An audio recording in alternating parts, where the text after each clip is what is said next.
Welcome to the Earthworks podcast, where our team will share the jargon of carbon from many of our turf friends from the past 30 years.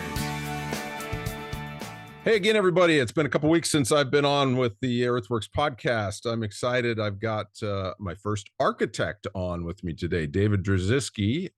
Thanks for joining us. I appreciate your time, and I think I've got some good questions that we can kind of bandy around and hopefully get your insights on the industry and kind of what you see in the future and what you've been up to. So thanks for joining us. Oh, thanks, Kevin. It's great to be here. Love it. Okay, so let's start with you just telling us a little bit about yourself, your history. You've got family history in the industry, so let's start there. Right. Okay. So, like Kevin, like you're saying, one of my bonds, I think, to the industry and to the golf course superintendents that I work with is that my father, as you know my father, is a 50+ year Class A retired golf course superintendent. So I probably was sort of born into the industry and was blessed with the ability to kind of see how his side of the aisle works, through the years. And he was part of the first classes out of Penn State, the 2-year program. So there's some history there. But no, I just been around golf courses for a long time, right? Ever since I was born, and Mondays were my personal playground days on the various clubs that he was working at, right? Like a lot of us at times. So that was a lot of fun. But no, I'm an ASGCA card-carrying member, golf course architect based in Boise, Idaho. Used to be down in Arizona, where you and I probably first met. Yep. Many moons ago. I've been up here for about 16 years, so I'm mostly practicing throughout the West. But from a golf course architecture standpoint, I've got that history with my father and golf course construction. I worked in for several years on several projects when I was a young lad in high school and college, and a little bit after that. Landscape architecture degree, which is the closest thing you can go to school for a golf course architecture, it was actually really applicable. You learn about design theory and how to think as an architect, which has great value in the long term. Nothing real specific, but I did take a lot of turf classes and plant classes, the closest thing I could do while I was there outside of the landscape architecture curriculum. And you went to the U of A, correct? Yeah, University of Arizona. Yep. Down in Tucson back in the late 80s. And then I did an internship with Robert Chet Jones Jr. Then I went to work for Bob Cupp for a couple of years, right at the end of college for the first year out of it. And he moved me up to Portland to work with John Fote as that office was being established up in the Northwest. And then I came back home to Phoenix at the time, basically to get married and start my next phase, which was to work with Keith Foster. And I worked with Keith for about 10 years prior to starting out on my own in 96. But more importantly, I'm a father of 3 great kids and very happy husband of a beautiful wife. So everything's great here in Idaho. That's just in case she's listening, right? You're very happy. Yeah. I doubt she will, but maybe she. But no, so I'm up here in Idaho like you, enjoying our beautiful outdoors and getting out of the big city. So it sounds to me as if the consideration of following your dad's footsteps and becoming a superintendent really was never in the cards. You were much more into construction and design stuff from the get-go. I tell people I probably had a little bit more of a creative side, right, from maybe my mom's side of the thing, and just kind of blended the two, and just being around the golf. I enjoyed the game. I understood the culture. And it just made sense. And, like a lot of us when we were young that kind of embraced the sport and the game, doodling golf holes and imagining what could be. It's just an extension of that. But yeah, it's just a creative side of the business, I think, is really all it is. I've still got some drawings in tubes in a closet in the front hall of stuff that I did in high school, like full like poster board. 18 holes, the whole thing, but I wasn't bright enough to get through the School of Architecture, so I became a grass guy instead. It's funny, right? I mean, getting into golf course architecture, it's not like regular architecture. You got to go to school and you go to work for a firm. There's so much. Probably so many people want to do what I've been blessed to be able to do, that you pretty much have to spend some time in the trenches, I think, to gain that experience, which has actually been great for most of us that practice the craft, that a lot of us have worked in golf construction and have some background in maintaining these facilities. So it really rounds us out, Sure. Versus maybe other versions of architecture. Well, no doubt. I'm sure the influence of your dad's career and Yeah. leading up to, and then obviously continuing as you grew in your career. I'm sure there were a lot of great conversations about how the two mix and how you can be better at your job and vice versa. Oh, he doesn't hold back, right? Yeah. So Yeah. I know a lot of superintendents sometimes get a little worried about, what the architects might be coming in with, and stressing out about some of those things and hand waving and creating some extravagance that they're just not looking forward to, maybe, or not. They don't think that we understand what we're doing might affect them. And having that base with his background, from day one with me, that probably was very helpful. Oh, I'm sure. I'm sure. What projects have you done that we would know about? I've been mostly out on the West Coast. Back when I was with the other architects, we did some nice, big name things as well. But since I went on my own, I've done some major renovation work. Since 2008, most of us have done mostly Right. renovation work. Right. And when that, prior to that, I was doing some really nice work at Paradise Valley Country Club down in Phoenix, Arizona Country Club down there, Tucson Country Club, a little bit there. Since been up here, I've been working with Hillcrest Country Club, where the Albertsons Open is here with the Corn Ferry Tour. And of course, the big one here in town, big renovation, was Crane Creek Country Club. Right. Took them to another level. Did some stuff in the LA area early on, back when I was back in Phoenix, but mostly West Coast projects, a little bit international down in Brazil for a couple of years. So a little bit of this, a little bit of that everywhere. So you've been on your own for how long? Since 2006. Okay. Pretty much. So 10 years down in Phoenix. And then since then, it's about 16, 17 years here. Man, 2006, that must have been kind of a touchy time after the following couple of years, huh? Yeah. I'm sorry, it was 1996. I went 96. Okay. 2006 on. Yeah. So moving up here in 2006, I was down in the Phoenix area, and I felt some unease in the market. I just felt it was you could, at my end, you could feel it ahead of contractors and superintendents, because we were working with developers and landowners and stuff like that. And that was the first indication that things were a little weird. And I was like, I don't know how much longer this is going to keep going. So pretty tough competition, a lot of architects down there. Yeah. So I made the decision. I was working up in the Northwest, even with Crane Creek Country Club at the time, and did the links at Teen Todd Peaks on the other side of the state. So I got to know this area. So we took a chance and moved the whole family and firm up here.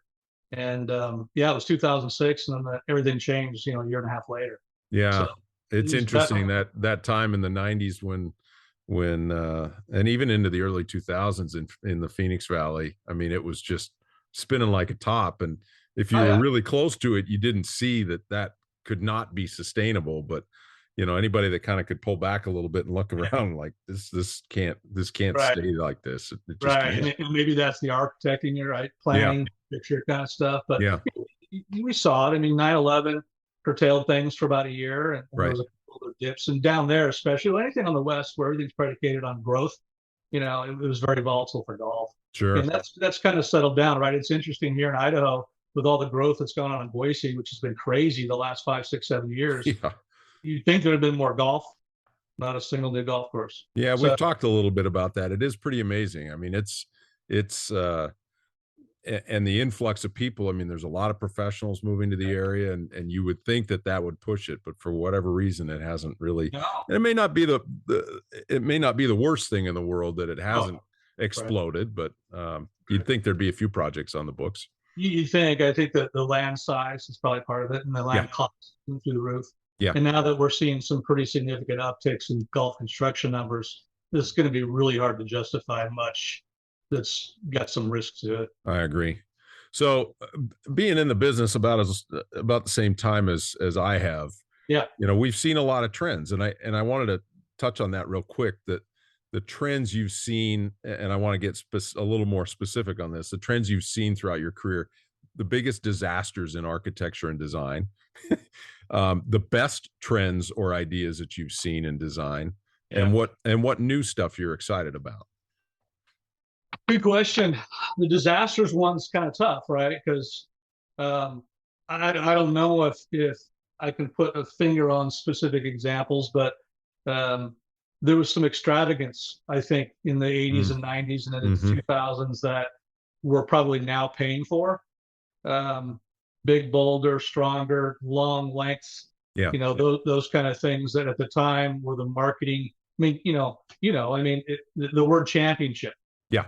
Was just thrown out there left and right, and it was a word that helped the marketing people make their job easy. And the number 7,000 was the other one, right? Exactly. Par 72 championship, and 7,000 was then. Oh, but we got to be 7,100, or we have to be 200. Right. We're not in Denver. That doesn't make sense. So yeah, I think that was probably the direction we were going for a while. Not all of us, but for the most part, we were being pushed to do that. Yeah. That was probably not real smart, because that we weren't thinking about the time, but that just translated to more of everything, more to maintain, more to build, more to buy, more to, and now it's tough when you've got 230 acres of property and you're barely struggling to mow 80 or 90, right? And maintain for a golf. What do you do with the rest of it? So I think that was probably the biggest problem that we created for ourselves, and superintendents are mostly the ones having to deal with it now. Yeah. And so what about the best trends or design ideas that you've seen? I think going back to more of a natural vibe to design. We all know what that is, and a lot of the best architects have been able to embrace that on some really, really good properties, whether it's abandoned dunes or whatever.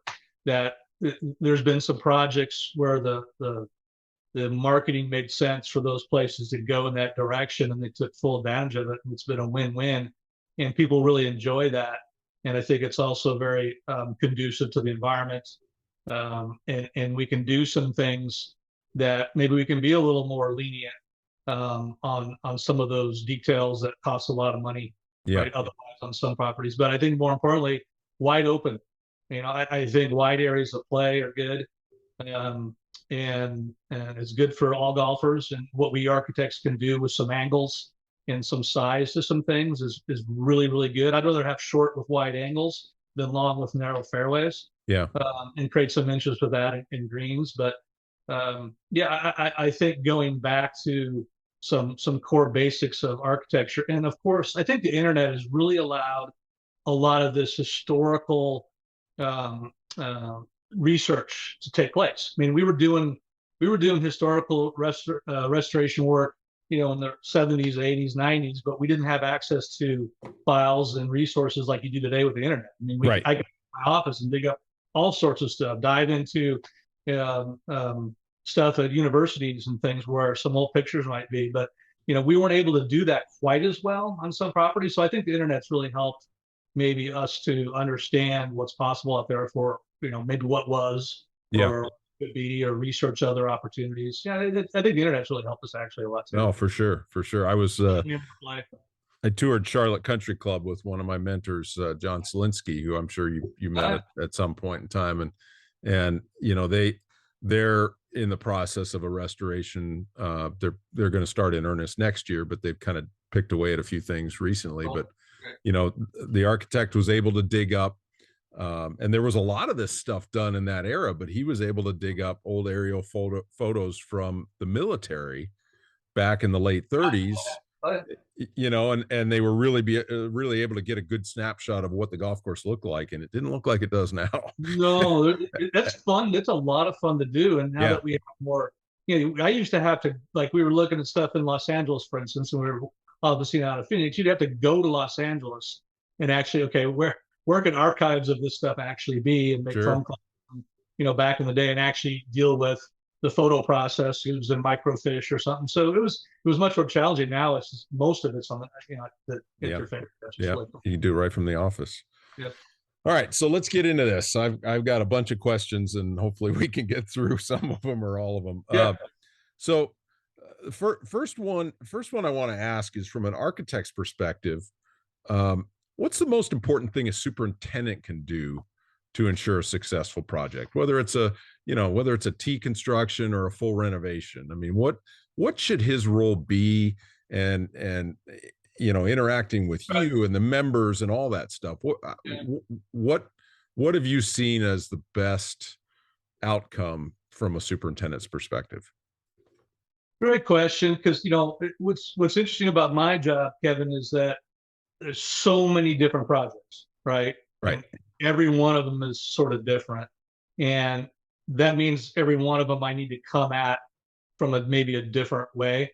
I think there's a formula for success for a lot of renovation projects that I generally apply, on each and every one of them. And in all of those, the golf course superintendent has to be at the center of that. Sure. They're absolutely, it's a team effort. It needs to be a team effort, and really, that's management and me, and they're super, super important. And I think the most important thing for them to understand is that they need to be at the spirit of this. Superintendents are the gatekeepers of these facilities. Yeah. Right. And historians. Big time. I blow in there, do my thing, and then I'm sort of gone. I'm there for them from that point forward, but I kind of come and go. But they're continuing that legacy of whatever we decided as a group to do. So they need to be embracing the process, and they should go about it in a way that this is fun. This should be a fun endeavor, right? Mm-hmm. And sometimes it gets a little difficult because we're so pressured with schedules, because we've got to get the golf courses back open for play, whether it's to pay the bills or to make members happy, and that's a challenge. But I'm pretty tight with the superintendents I work with on these jobs, and I wear a lot of hats as an architect. And 1 minute I'm the guy that's doing all the design stuff, and frankly, that's kind of the easy side of the process with these renovations. It's the schedule and what's underground and the nuts and bolts of these things that I rely heavily on superintendents, because it's their property, right? Yeah. I mean, because I'm going to different places, I can't know everything about the specifics, the plants, the soils, the grasses, the climates, all those kind of things that weigh in on this. They're the ones that know their specific property, so I rely on them heavily. So they need to dive in and be part of that process. And again, I'm gone. They're going to take the reins from us when we're done and run with it. So they have to have input on this stuff. So there's every kind of different superintendent out there, just like people are all unique. Yeah. But you got, I certainly run into some guys that want to be in that position. Yeah. And they want to be shoulder to shoulder with you through the whole process. Right. And others that are maybe either they're a little more timid about, making presentations and being in front of the members, or just taking the reins and really running with it. Do you ever find yourself kind of nudging the superintendent, like, hey man, we're going to need you in this process? Oh, absolutely. I think it's really easy for the superintendents. It's just on the word maintenance. You're maintaining a golf course. If you break it down to that simple, and just that vernacular alone is a completely different perspective. Yeah. Right. And me coming in, trying to open that box and say, okay, what do we got here? What can we look at differently? And that can be tough for some folks that have been maybe in that same grind for quite a while. They have their systems and their process and their formula they're very comfortable with. And like you said, sometimes that's just the nature of some people, and other people embrace, the activity and the action that's being thrown out, and kind of get creative with some approaches. And that's where they have to get eventually, I think, on some of these things. Sure. So there are definitely some guys that and gals that I do need to push along a little bit, initially, and get them thinking maybe a little bit broader, right?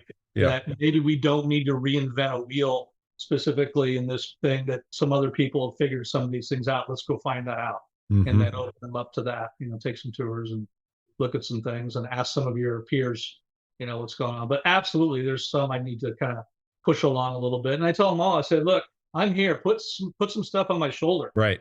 Like with trees, for instance, taking out trees. That's a tough one at a lot of clubs, but I'll come in there and say, take those trees out. Yeah. Come on. Where's my orange tape? I got to get a hold of it. Right. You were at Hillcrest. We took out 185 trees a couple of years ago. I'm like, this is great. And they're all worried. But then we were done, like, this is fantastic. I said, And if there's some problems that members have, give it to me. I'll take it. I'll explain what's going on, Well, a mentor of mine told me years ago that an expert is is merely someone that comes from greater than 50 miles away. And so I think, I think a lot of times your position is really one of authority because of that, because you had to fly in or you had to drive in or whatever. Well, I'll tell you what, that's interesting because I think more often than not, a lot of times, even with my courses that I designed 15, 20 years ago, I'll pop in, haven't been there for a while. I'll be like, hey, what's going on, with these things? And I go, oh, yeah, geez, shoot, sight lines in the desert, for instance, right? Sure, When sure. you've got desert plants that grow crazy, and suddenly I go, you can't see that left side there, you can't see this bunker. I'm like, oh yeah. So there's a lot of that just by blowing in. Yeah. Getting a consultant, I think, to have a different set of eyes sometimes is worth it. Yeah, because it's hard for superintendents as that Yeah. that landscape evolves. If you're there every day, you don't see those changes Right, like somebody right. who only comes in once a year or so. Right. That's not So- even getting into things like mowing patterns, right? That get Yeah. lost, and all those little details that just slowly evolve. Yep. That I haven't seen it in a year or two and know what it should be, and come and say, that's kind of important. Let's work on putting that back. Sure, sure. Yeah. So describe for me, because as an aspiring architect in my early years, I'm always fascinated by the design process. Yeah. And obviously that's evolved like a lot of things with with technology. Um, and I've got it out of order here, but I would assume that site walk is probably the first step. That part of it, especially in new construction, has always fascinated me. I think about Maxwell's comments when he got to Prairie Dunes. He said, I found 100 holes out there. We just got to narrow it down to 18, right? Right. So describe your process. And like you said, the majority of what most architects are doing are renovations at this point, except for a few guys that are pretty busy in the Right. new construction. So how do you start, and where do you go from there? Yeah, that's a good question. A lot of them are a lot of projects are very different. And I try to start with, what are we trying to achieve? Even before I see a site, I really want to know what the agenda is, or what is it this golf course needs to be and do and look like or be like, or who are we targeting as who's going to play this? Yeah. Some of those big picture questions. So that's a sit down with the developer or the members or whoever you're dealing with. Yeah, and you kind of some things can be assumed. If he's building houses, it's one agenda. If they've got a piece of property, again, like Bandon Dunes, that's a different agenda. But Right. I think a lot of times we really need to target and understand what we're trying to achieve, and that's where it's got to start, because we can go all sorts of different directions with these things. And the easiest one that people talk about all the time is, are we worried about tour level play? Right. 99.9% of the time, not. So, things like that are pretty specific, but other things like, where are people coming from? And, when is your market? What type of market? Those kind of things really need to be understood, because I can create all sorts of different type of experiences. And I need to understand that. Right. For the place to ultimately be successful. I'm not just going to do what I want to do all the time. I need to kind of form fit that, what we're trying to achieve. So I start there. And then, yeah, of course, the property is we just spent a lot of time out there, right? Trying to figure out where those holes best are suited. But I think, there's a lot of depth that goes into that routing analysis of the property that is probably where we make we bring our experience and wisdom more so than most things. And that's understanding things at a much different dimension, probably. Yeah. Because for me, from day one, I'm trying to think through and visualize an experience, right?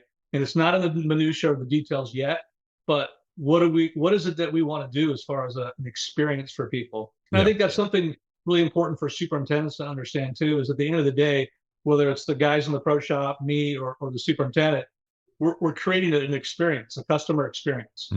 And we can get lost in the minutia of the daily grind, but the reality is, what's the customer's experience, the golfing experience? Yeah. And I need to understand that, and the property has a big part of that. What's related to the property is a huge, part of that, as far as whether it's houses or out in the open or beautiful mountains or in the city. That's all part of that experience. And so I dive through that as kind of my starting point, but then the land and the property dictates that next phase. And then, of course, people underestimate, because we often talk about all these wonderful projects, whether it's in the sand dunes, Nebraska, or Sure. somewhere that's fantastic piece of rock. The reality is most projects have a lot of parameters, Yeah. right, that are thrown at us that you can't do this and you can't do this and you need to do this, it needs to fit this, you can't. So there's a lot of that from the professional architecture side we have to juggle, as well as, what I would like to do or visualize we could do Yeah, here. just something as simple as the property borders, and the infrastructure that you're dealing with and all that. Yeah, So okay, you can't touch that web, can't touch these yeah, trees. We need to store the water here. That's a big one for many years, was sure. retention and detention. So there's a lot of that stuff that gets into. We're trying to be creative, but we also have to do all these things that the engineers and governing agencies want to. So then, are you a pencil and paper guy? Do you work Yeah, primarily on computer for yeah. design, or So I came up in that, because I'm old enough, right? like you, Yeah. that we it was all paper and pencil. I think AutoCAD was just coming out when I was in school, and we just kind of missed that phase of Yeah. teaching. Especially at my school, it was the young people 5 years after me that were pretty good with AutoCAD. But AutoCAD's just a tool. It doesn't do anything other than let us create clean plans, do some calculations, quantify things quickly. So yeah, most of us will still do everything sketching first, Right. and get it, with that creative side. It's just much faster still to do that stuff by hand. No kidding. Oh yeah, it is. Once you figure out what you want to do, then you put it in AutoCAD, and Right. then fast from that point forward with that. But yeah, no doubt, it's a lot easier to do all that stuff, whether it's contours or just the routing and stuff. We still do that all by hand. And sure. does your team do the AutoCAD stuff, or do you outsource I that? do it. I kind of took the opportunity during that downturn, 2008, through in my side of the business, probably 4 or 5 years, right? It was really downturn. Yeah. To learn AutoCAD. Okay. Why not? So it's become a production tool for me, and since I work by myself, at times I got to put a lot of hours in it, because I'm not being, it's not design production, it's just production. Sure. So but once I get stuff on AutoCAD, it just makes a lot more sense for distribution to everybody else on the team, and you can do some pretty slick graphic stuff with that too. So I do everything AutoCAD, but that's the nuts and bolts, side of things versus the actual design side. Yeah. I've learned that, like a lot of people know this, but a lot of what we do is really in the field as far as the details. Yeah. So to one level, we're doing plans at this early design phase or renovation phase of design, mainly to get our head around everything and make sure we understand we're really kind of grasping all the potential opportunities that are available to us at that phase. And then the AutoCAD and the productions, just to get stuff on paper. Mostly the way a lot of us do is just to set up accurate bid and quantities for things anymore. And I can take care of some of the details later with green surfaces and things. Those really don't matter, early up front. I know what I've got in my mind. Yeah. From a get going to the project construction phase, we really just need quantitative numbers of how much, what are the green sizes, which then translates to all the different elements that go into the bunker sizes and so on and so forth. And what's great about that too, at that point, I can start feeding that stuff to the superintendent and say, hey, is this something that fits in your budget? And, is it the right equipment? For instance, right now, I'm doing some renovation work on one of my own golf courses I did 22 years ago, which is kind of weird, doing major renovation. And I had to, in 2009, again, all the fairways kind of came in, and it was the design was predicated on a lot of short grass all around the greens and all that kind of stuff. Well, they couldn't afford to do that, and I think frankly mowers were starting to break, and couldn't afford to get new ones, that kind of. And we're back to saying, okay, we want to put that back. I'm like, well, the original design, the way I had probably 70%, 75% shortcut to 25% rough, and it's usually a 50-50 kind of deal. And so now he's got to go back and make sure he can get the equipment. So what I can quantify now in the design phase then is the beginning of going to the superintendent and say, look, this is what I'm thinking. What do you think? Let's do the math, right, at this point. Right. So, it's a pretty important phase for numbers and quantities and getting things accurate.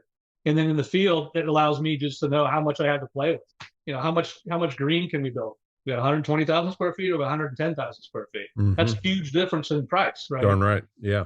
So that's how we go about really creating plans these days to create quantities, to make sure that when we're in the field doing our thing, we don't step over a number that we can't come back from. So have your design objectives or goals, have they changed, being primarily focused on Western golf? You and I have had some great conversations about water and kind of where we're going or not going, depending on how you look at it.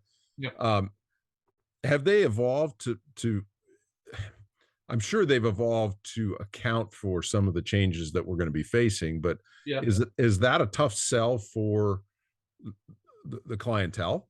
It can be, right, especially when we're going into places where they're used to grass everywhere, and whether it's the members or the golfers that are worried about suddenly everything shrinking in their mind. But coming out of the Phoenix market, Phoenix, as you know, was pretty ahead of the curve in many areas. I think that the rest of the country is now doing. I agree. Really in irrigation, and the stuff we were doing in irrigation 30 years ago, Kevin, was what folks now in the Carolinas and elsewhere are just finally sort of getting to. Right. 60-foot spacing on heads and big pipe size to distribute water fast. Just more specific in justifying it. There in Phoenix, it was just that's all the water we had.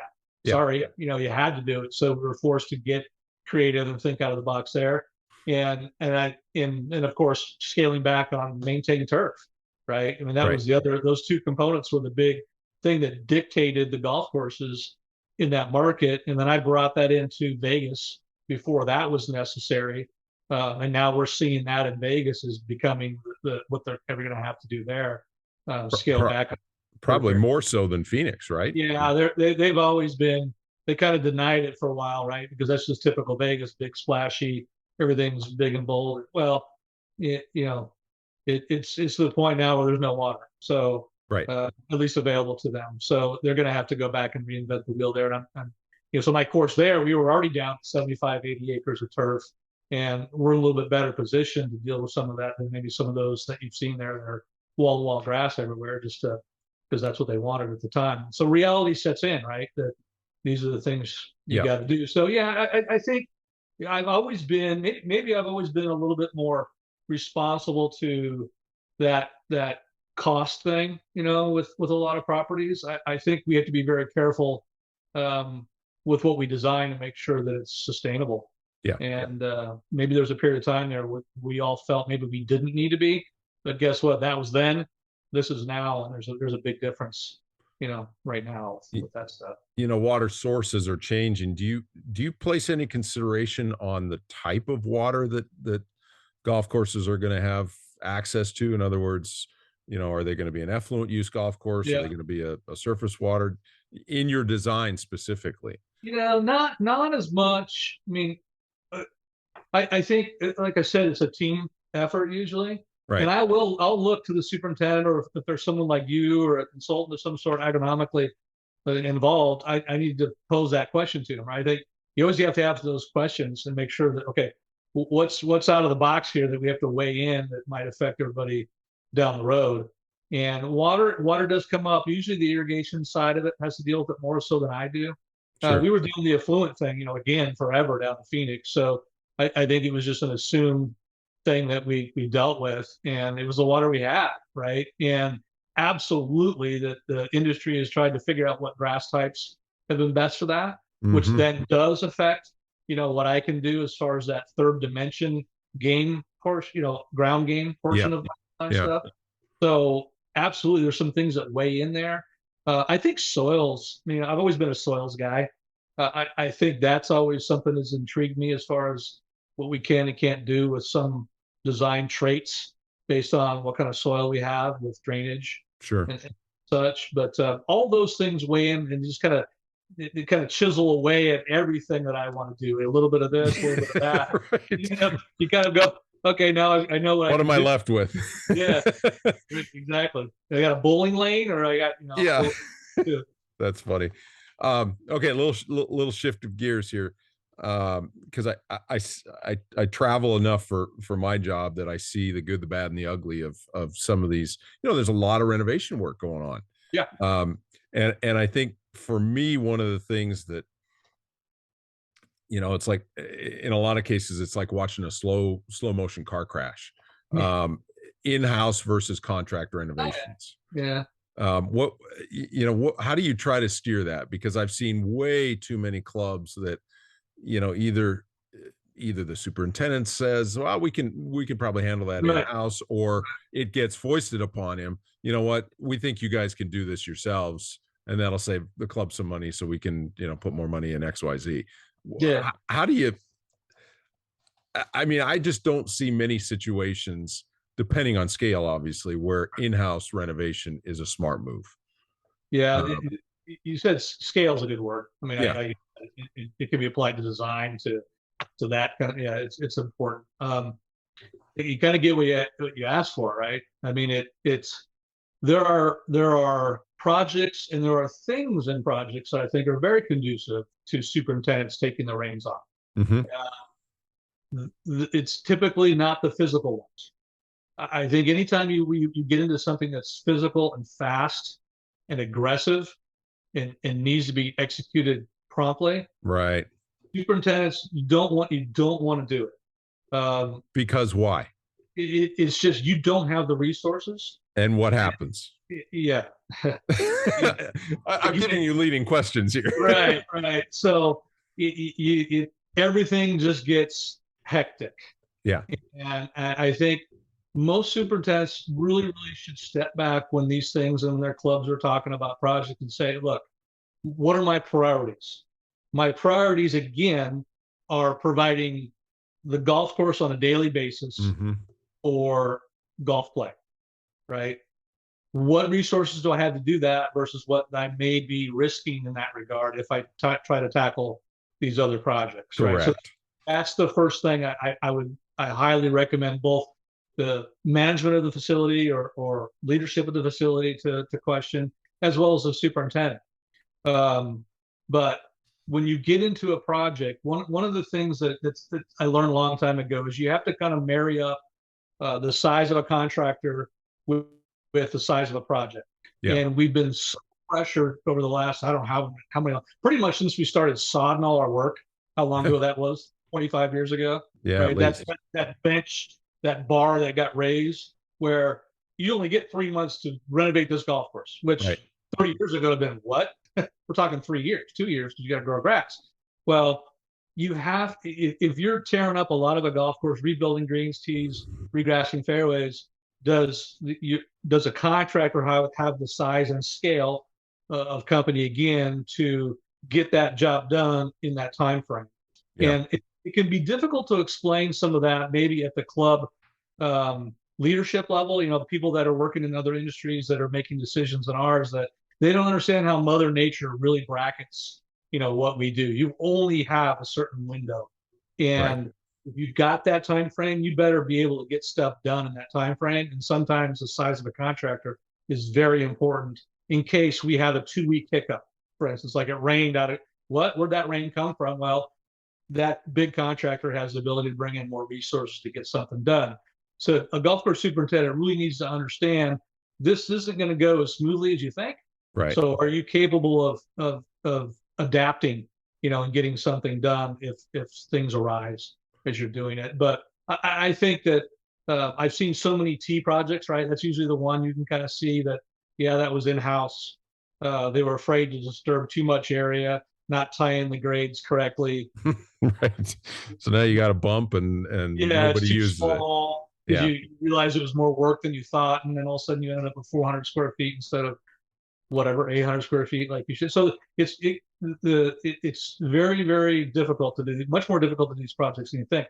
But I will say there are things within projects that are very conducive to some superintendents' oversight, Yeah. and that has a lot to do with the things that will affect them after we're gone agronomically, whether it's the soils, the materials we're using for greens, grassing, some of those things they can have some oversight and management to kind of be involved and protect the interests of the club for the course, for sure. Yeah, and I find myself talking a lot about those facets of the project, especially amendments and Yeah.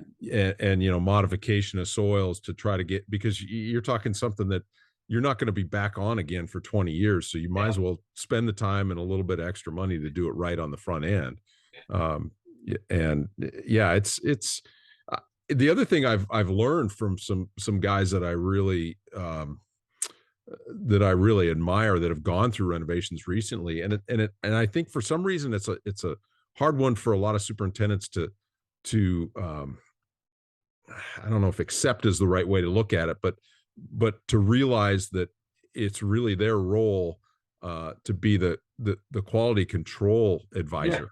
Jerry Flaherty, a good friend of mine, learned that from phase 1 to phase 2, that gosh, I needed to spend my time and my assistant's time on follow-up and QC checks at every step of the process, so that when the contractor and the architect do pull off the property, I got a product I can work with.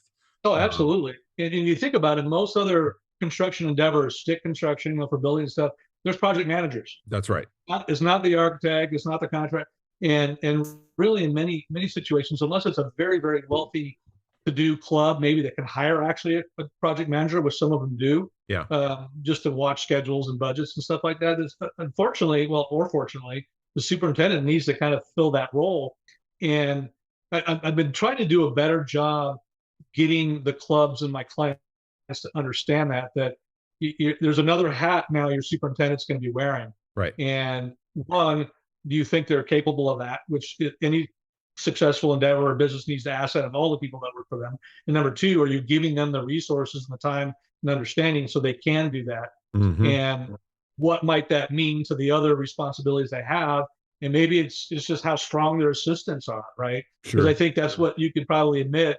A lot of guys turn to their superintendent, their assistants at that time to go really focus and maybe jump up a notch on taking care of the golf course, while they spend more time on the renovation. And so you just need to be careful and prepared for those kind of things. Right. Absolutely.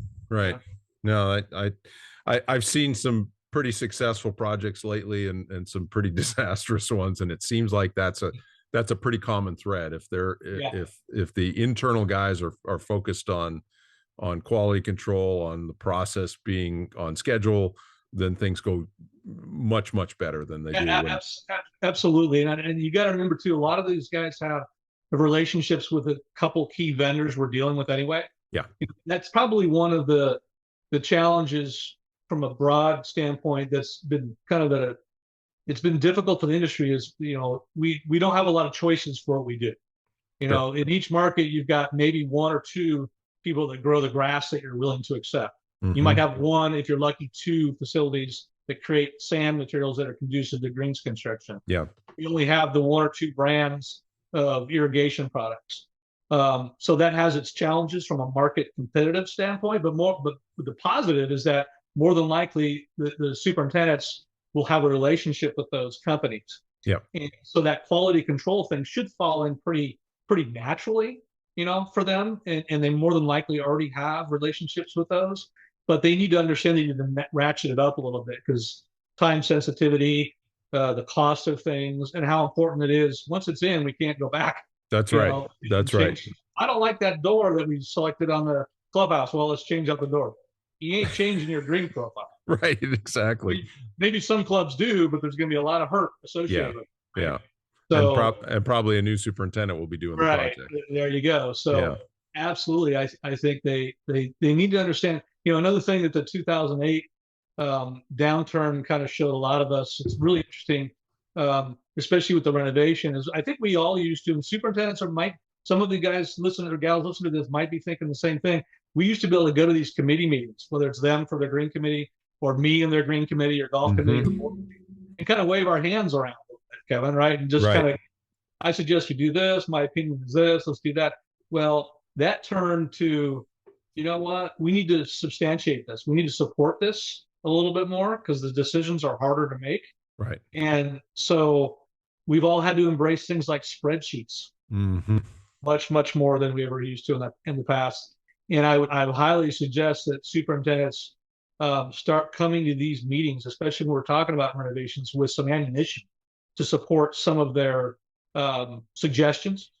Like for instance, I think the big ones with when you're starting to really feel the inefficiencies of a falling apart irrigation system, and frankly, the most of the irrigation consultants are pretty good about this, but you need to help your people, decision makers, understand I'm spending X plus Y plus Z now on my 20-year-old irrigation system every year, every month.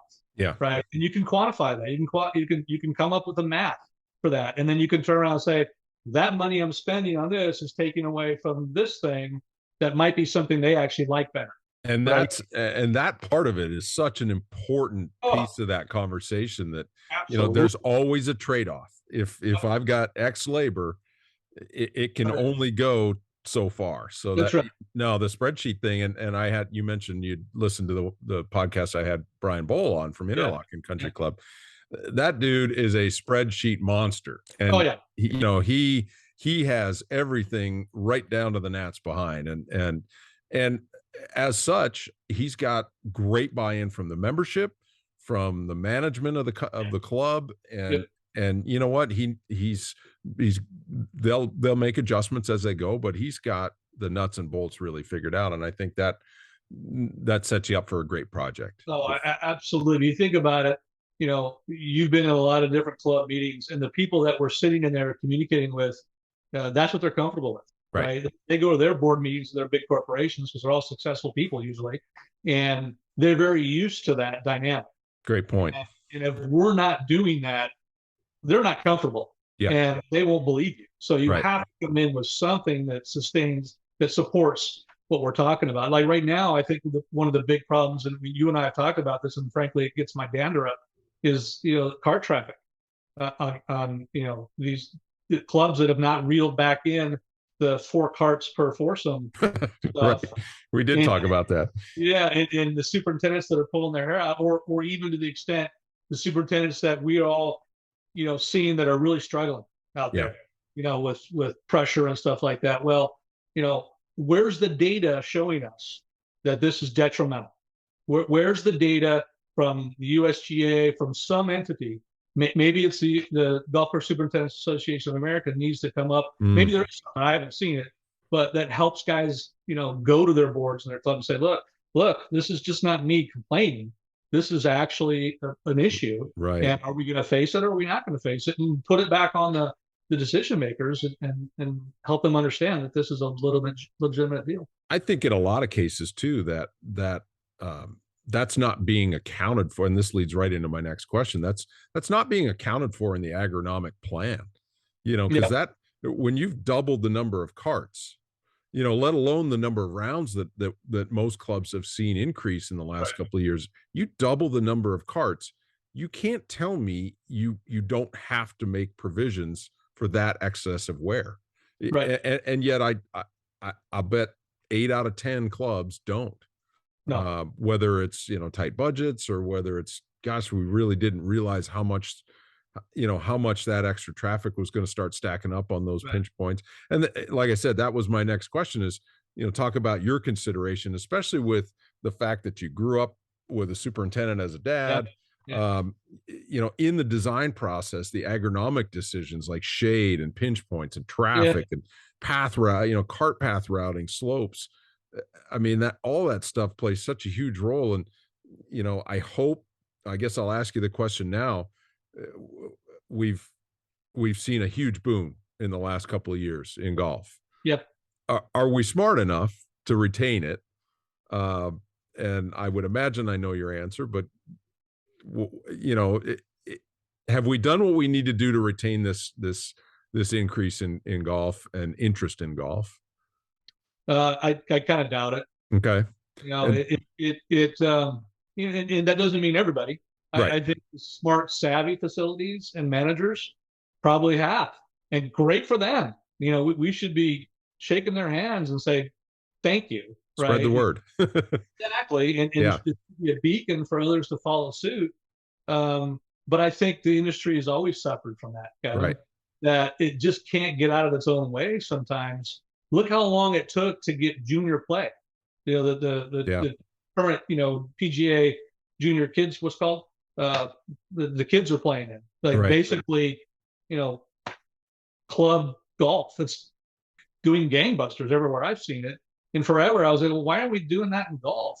So I think we've got so a little bit too much rigidity at the understanding how this industry needs to be managed standpoint. And we need to get out of that box and go a little bit more creative. I mean, what have we done about the fact that nobody wants to spend 4 hours in any endeavor right now? Right. You would think we would have at least seen more promotion of just selling 9-hole rounds. You'd think. Doesn't seem to be the case. That was kind of the idea from a design standpoint. You could play 9 or you could 18 and Yep. versatile, but you never hear. You rarely hear people really pushing the 9-hole thing. We're so, we architects forever been trying to be creative, I think, with this stuff and try to find clients that will embrace some of these creative ideas, 12-hole courses, Mhm. different kind of rotations to things. But have we embraced? No, I mean, here in Idaho, and every state is kind of different, right? You've traveled around, you see which states have done what, but the golf courses were full when there was no cars, right? Or no restaurants. No restaurants, no Yeah. overhead on top of it. So Right. yeah, it's a little hard to say because there's nothing else you could do. Yeah. In many places, so it gives a kind of fallback. But have we learned? I'm not too sure about that. Forever a lot of us have been a hazard's a hazard. What are we doing, killing ourselves with these perfect conditions with bunkers, Right. for instance? And we had a case study for almost 2 years of what the response would be if we didn't maintain them to the nth degree, and yet we went right back to it. Right. Yeah, it's amazing. I think there needs to be more creativity from the top down throughout the whole thing. And in superintendents, maybe there's some areas that you guys need to reassess, too, as far as how you're going about some things. I don't know. I mean, I've always struggled with course setup, right? I get Mhm. super creative and I have all these ideas of how golf holes could be played, or one of the things I struggle with is too much continuity or consistency in course setup on a daily day-to-day Right. basis, right? Like, one of the clubs that I recently renovated, it finished with 4 kind of mid-length par 4s, and there's nothing I could do about that as far as the routing. Sure. It's like, well, we need to do something to break that up. So we did some things to set up 2 of them where they could totally change up the setup on those holes to suddenly be a drivable par 4, Mhm. any given day. So, and the club has embraced that and they're having fun with that, at least to kind of break up that stuff. So, we often work too much around given yardages of par and things like that. And I think we can be a little more creative with our facilities too. And Yeah, that's a maybe, good point. So, okay, so I got to shift gears a little bit again. I'm looking at the clock, and as always, the flow has been really good. This gets a little lighter. What what's the craziest thing? oh, What's the craziest thing you've seen when you've gone? Okay, all the planning, everything's now. Here come the dozers. What's the craziest thing you've unearthed on a golf course? That I'm sure there's been some bizarre stuff, maybe pipes you didn't realize, but I mean, yeah, have you ever unearthed a body or it's, something really well, bizarre? in Arizona, there was a project where um, you're always worried about Indian, history Sure. in some of these Southwest, specifically, even up here. Need to be really careful. Well, we've unearthed some things in the past. I know superintendent was telling me on one of the projects that somewhere along the way they found some pottery, um, that they put aside, and in picking that stuff up and taking it to another location, they Yeah. later had some rash on their hands, and so there's some freaky stuff out there. Oh, wow. Yeah, that. The But curse, the curse of the pottery. yeah. So who knows what is that where COVID came? I don't know. But there's all sorts of, I haven't had too many things, frankly. Huh. That's I've probably a good thing because nowadays yeah, it'll right. just We've discovered old stuff like, right. that helped us map out what was there before. Yeah. Or, wow, Huh. they built greens like that. That's kind of strange. With that material? Why? Yeah, yeah. But nothing super crazy. Yeah. Okay, so here's another off the wall one. How many sets of tees is enough? And Um, and when will this stop and we just kind of come to the reality that we just need to maybe play a different set of tees that are already there? right. I think teas are the thing that we've been really, probably evolving with the fastest, the last 10, 15, 20 years. It's interesting. We didn't have a lot of data in the industry, surprisingly. We had a lot of data from the PGA Tour for driving distances Right. and stuff, but who cares? I mean, that's great, but it's a small dynamic that Yeah. we at least understand that one end of this spectrum. But as an architect, that's again a small percentage of our deal. We like, what is everybody else hitting the ball? We can kind of have a general idea of things, but we finally got some data not too long ago, and it showed us we're nowhere near what we need for forward tees. That's out of the USGA, right? Yeah, some, and then we got some other through the ASGCA. We had some stuff done Yeah. too, and it proved that there's a huge percentage of the golfing market that really needs tees in the 4,000 to 5,000 range, and we just weren't there. In that 4,200 to 4,400 for beginners, seniors, some ladies, whatever. And from a business, and here's another example of are we getting out of our own way in the industry? Any other industry would identify where they're not tackling a market share and would probably say that's where we go to make another 5%. Right. Right. So maybe we ought to cater to actually putting in some more yardages for people that might actually enjoy their experience if they played an appropriate length.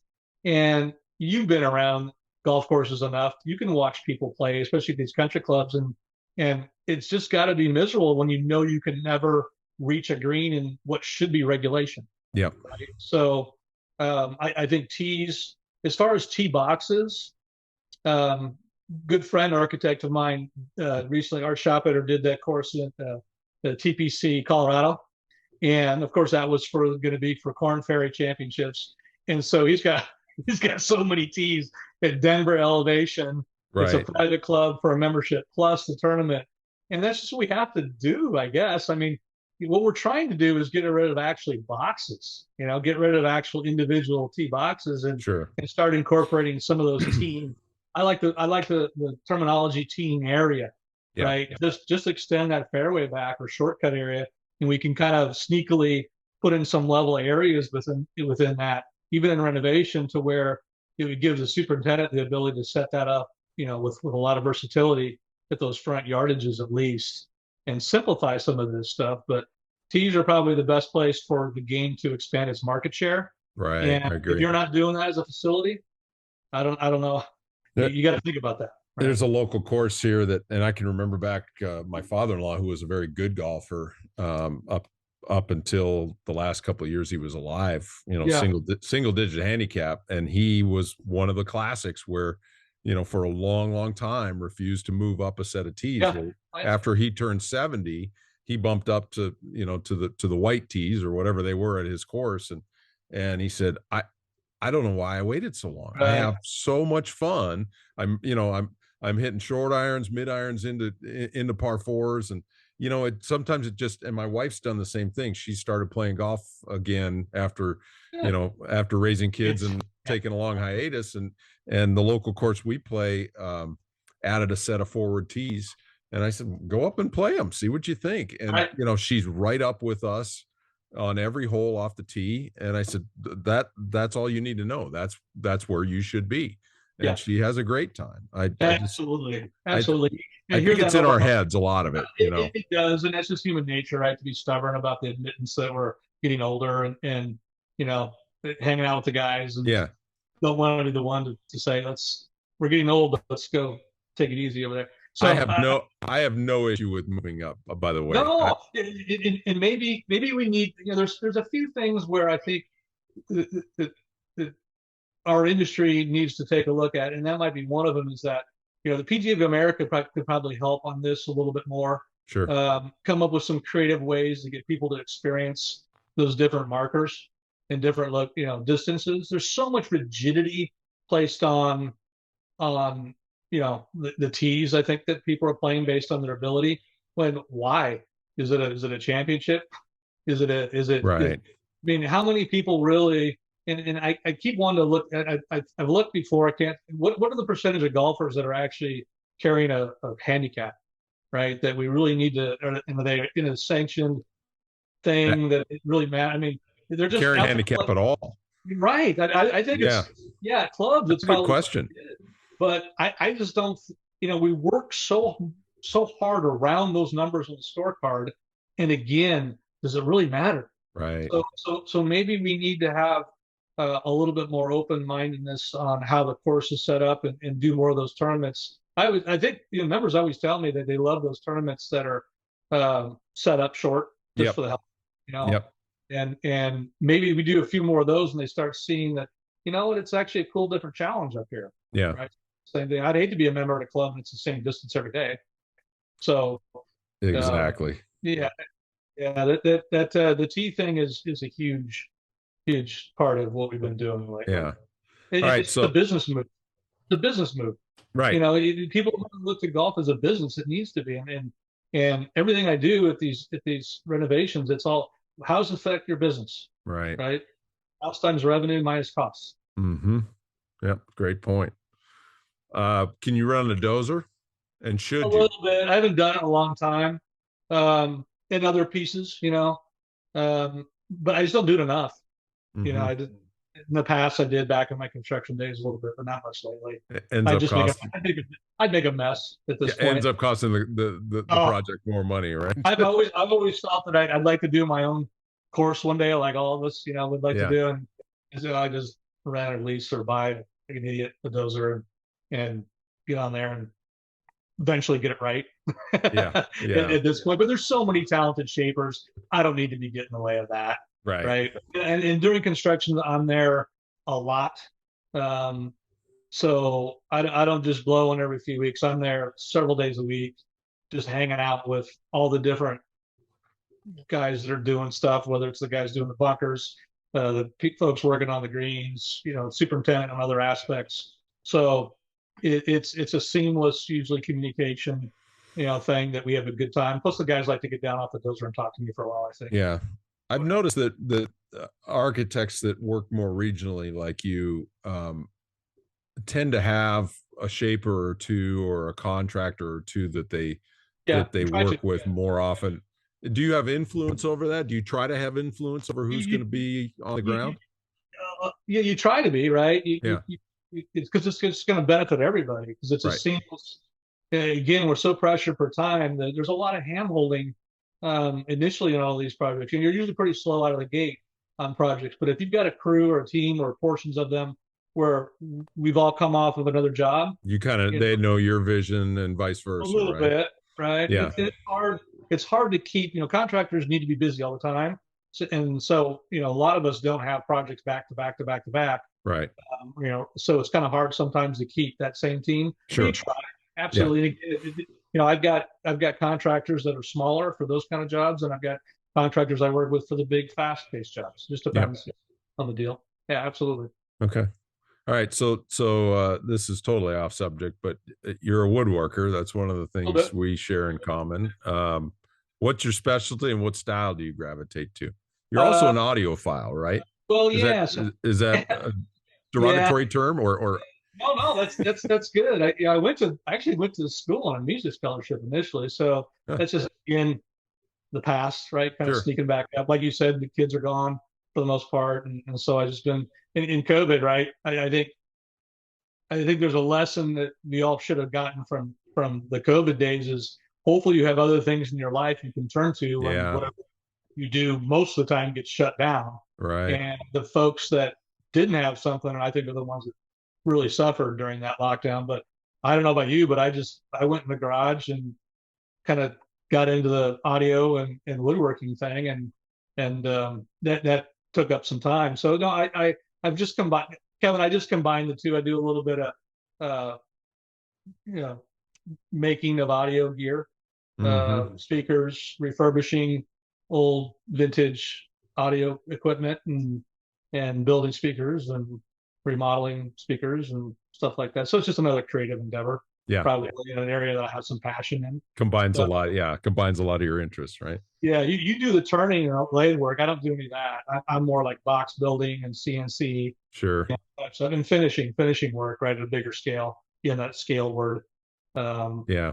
How to put a good finish on something is a craft. It's I'm still at that. maddening. It's maddening. That's the step in the that's the step that drives me the craziest. Absolutely, the right facilities, the right stuff, and Yeah. you can mess stuff up badly. It's a learning curve, but it's Yeah. fun, right? All right. But So here's how I like to wrap up in a lightning round. You can't think about it. You just got to blurt out whatever right, comes to your mind first. So be careful. Be 5 careful. questions. Beer or wine? Beer. Okay. Either my daughter's a sommelier, Oh, really? but yeah, so she probably doesn't like the answer. I'm turning to wine because beer doesn't settle all that well anymore. Isn't that funny? That's the same with me. I used to, I would order just bring me something I can't see through, and now Yeah, I'm pretty much ordering wine or something I can see through. It seems, but yeah. Whiskey. interesting. Okay, going back to woodworking: cherry, oak, or walnut? White oak. White oak. Yeah, because of what you're doing. Yeah, walnut was the biggie in the Right. industry forever, so I'm just kind of tired of it. Yeah, and white oak's kind of coming back again. It is the white, Yeah. that whole golden oak. No, Right. but Right. white oak, you can put some unbelievable, beautiful finishes on. College or pro sports? College. I don't get many pro sports anymore in this quiz. What's Wonder your why handicap? that I don't play golf. At all?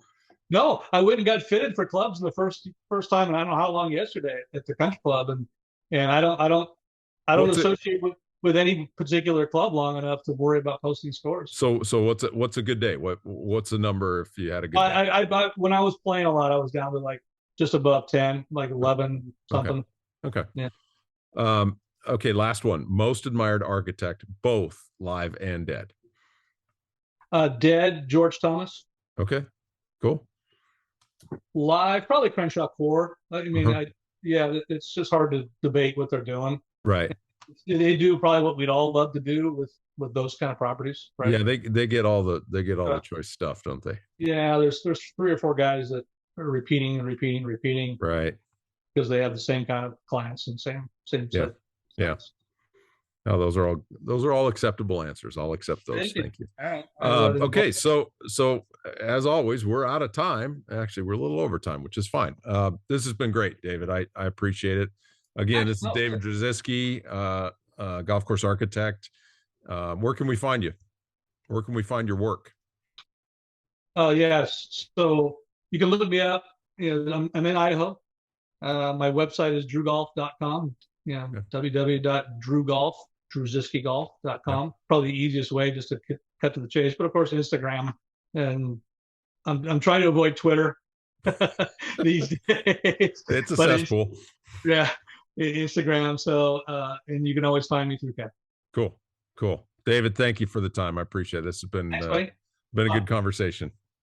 You bet. All we right. look forward to the snow on Saturday. I think it's coming your way. Yeah, I think maybe even tomorrow. It looks like. Yeah, things we're are changing. done. We've had 20 days in a row over 70 degrees in Coeur d'Alene, Idaho, and Wonderful. that's unheard of. But for all you Californians thinking about moving here, it's going to change very quickly. So you might reconsider. Yeah, you don't like it.